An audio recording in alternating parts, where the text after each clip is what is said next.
upande wao. Of course kwa mwalimu yoyote wa mpira ambaye baada ya muda mrefu hujapata matokeo na upata matokeo of course afu ugenini, lazima goosebumps kutoke. Ndicho ambacho kimetokea jana kwa Prisons. Umetafuta matokeo kwa muda mrefu na bahati mbaya wakati mwalimu anakabidhiwa timu, mechi nyingi zilikuwa ni mechi zile za Big Four. Jana ulisema kwamba kama alipewa kaala moto. Yani kuna mechi alizopewa bado hajamalizana na Azam, hajamalizana na Simba, hajamalizana na Yanga, hajamalizana na Singida. Yani zile big team TRA, yani zile big 5 zile team alikuwa bado Prison hajamalizana nao. Sasa walau kwenye hizi timu za madaraja ya chini hizi unaweza kuzitafutia hizi alama ili kuinusuru timu kwenye nafasi hiyo. Oscar Mwajanga anafunga bao muhimu dakika ya 90. Hao ndio mabao ya kukumbuka kwenye historia kwamba katika mechi ambayo tuliwahi kupata alama za kutunusuru tusishuke daraja ni pamoja na bao la Oscar Mwajanga.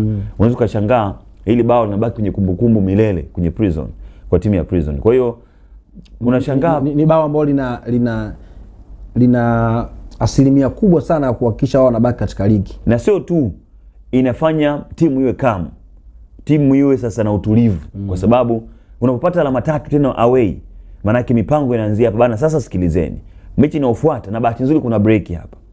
Hii break itawafanya warejee kwenye utimamu wao, sababu hizi timu zinateka kwa vitu vingi, safari za kutembea, si ndio, kutoka hapa kuifuata timu sehemu fulani, hakuna kupumzika. Yaani baada ya mechi inabidi na muda huo tena ulale upumzike huko kwenye gari, unaenda kwenye mkoa mwingine kwa ajili ya mechi. Kwa hiyo utulivu unakosekana. Kwa hiyo kwenye hili bao lilofungwa na Oscar litawafanya sasa Prisons wakae chini, watafakari, jamani, tumepata alama 3 dhidi ya Pamba Jiji. Pamba Jiji sio timu ndogo kwenye ligi hii. Kabisa. Timu ngumu kweli kweli. Wamepata matokeo. Sasa kuanzia pale wameshapata turning point.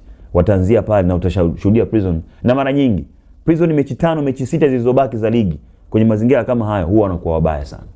Kwa mantiki kwamba bao la Oscar Mwajanga la tuliza pressure ya Tanzania Prisons. Of course. Ni kipindi cha break. Umezungumza. Tutegemee kuona kwamba wachezaji wakirejea wanarejea na rhythm ile ile, au tutegemee kuona utofauti katika vilabu vingi sana baada ya break hizi za wiki kadhaa? Inategemea na program za walimu wameziacha vipi kwa wachezaji. Kwa sababu unaweza kutoa program za wachezaji na mchezaji asizifuate. Bahati nzuri au bahati mbaya sana, wachezaji kwenye ligi yetu ni wachezaji tofauti. Kuna wachezaji ambao tayari ni enough matured, kuna wengine wanaendelea kumachua. Sasa hao ambao wanaendelea kumachua wanahitaji vitu vingi sana kuvijua. Hii ligi yetu sisi au nchi yetu sisi imejaliwa kuwa na neema nyingi sana. Vitu vya starehe ni vingi. Na mpira na starehe ni vitu haviendani. Tofauti. Yaani sizungumzi kwa hii kama sehemu nzuri. Ni bora mchezaji apende kusinzia au mchezaji apende kutumia vileo, si ndio?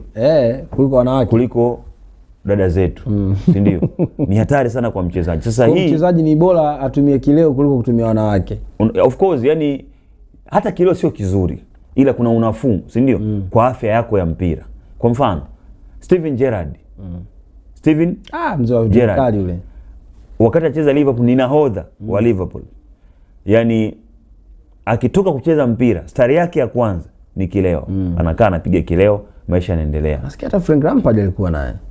Frank Lampard alikuwa anapiga lakini sio sana. Si ndio? Austin Jane ndio kwa mwamba kabisa. Yaani yule ndio alikuwa gwiji wao, anapiga sana. Lakini ukiangalia energy yake uwanjani, hajai kulose. Si ndio? Lakini alikuwa anajua daktari wake na mcontrol vipi. Lakini hao wachezaji wetu sisi hata madaktari hawana, si ndio? Yaani wao hawajifanyi kama taasisi. Mwanasheria tu ana daktari. Sio, unanielewa? Kwa hiyo wana watu tu ambao wanawasimamia kwenye kazi zao. Bana, huu mkataba ukifika na saini basi. Lakini nje ya mpira kujilinda vipi, nani akuandae, sio nini, ule nini, pumzike muda gani, hawana watu wao. Kwa hiyo break kama hizi zinawafanya wakose ile consistency. Sasa ukiwa nyumbani, wewe mwenyewe uamke saa 12 ukiingia uende kwenye beach ukimbie, wewe mwenyewe uingie kwenye mazoezi. Otherwise labda nyumbani kwako kuna sehemu umepazoea, kuna mpira unacheza, si ndio? Labda mpira ambao wanajigroup huko na wanacheza, inaweza kukusaidia, lakini huwezi kupata intensity pale. Yaani utakuwa unawasumbua wengine na nini, lakini hutapata kitu, toka jasho then utarudi, lakini hutapata intensity. Mazoezi yanatakiwa ushindani.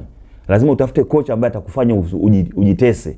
Sasa hapo kuna ugumu baada ya kurejea baada ya break, kwa sababu kuna wengine wataitwa kwenye national team, wataendelea kupata fitness, lakini hao wengine ambao hawajaitwa kwenye national team labda timu zao zisiwape likizo. Zikiwapa likizo lazima ziwape pia na kuna kitu kitaruhusu, kinaweza kikapotea.